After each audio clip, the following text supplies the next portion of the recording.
মেয়েটি তার ক্রাশের রেস্তোরাঁয় ইন্টারভিউ দিতে গিয়েছিল। ইন্টারভিউতে তাকে বেশ কয়েকটি মূল্যায়নের মধ্য দিয়ে যেতে হয়। তাকে দুহাতে জল ভর্তি একটি প্লেট ধরে সোজা পথে হাঁটতে বলা হয়েছিল। যার প্লেটে সবচেয়ে বেশি জল অবশিষ্ট থাকবে সেই এই কাজটি পাশ করতে পারবে।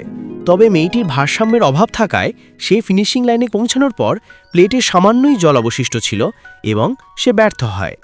রেস্তোরাঁয় ঝগড়া করা একটি দম্পতিকে শান্ত করার দায়িত্ব দেওয়া হয়েছিল, কিন্তু পরিস্থিতি শান্ত করার পরিবর্তে মেয়েটি প্রেমিকাকে তার বয়ফ্রেন্ডকে বকা দিতে সাহায্য করে, যার ফলে সংঘাত আরও বেড়ে যায় এবং সে আবার ব্যর্থ হয়। কয়েকটি মূল্যায়নের পর সে 16টির মধ্যে 15 বার ব্যর্থ হলেও ঘাবড়ে যায়নি, কারণ সে জানত তার ক্রাশ তাকে দেখছে। অবশেষে শেষ পদের জন্য সবজি ব্যবহার করে একটি সুন্দর নকশা তৈরি করার মূল্যায়ন এলো। মেয়েটি প্রথমে টমেটোর উপরের অংশ কেটে সেটিকে স্লাইস করে একটি সুন্দর গোলাপ তৈরি করার কৌশল অবলম্বন করে। তার প্রতিদ্বন্দ্বী আগেই কাজ শেষ করে বিচারকদের প্রশংসা পেয়েছিল। যখন মেয়েটির ক্রাশ ঢাকনা তুলে দেখল, তখন সে টমেটো দিয়ে তৈরি একটি গোলাপ দেখতে পেল।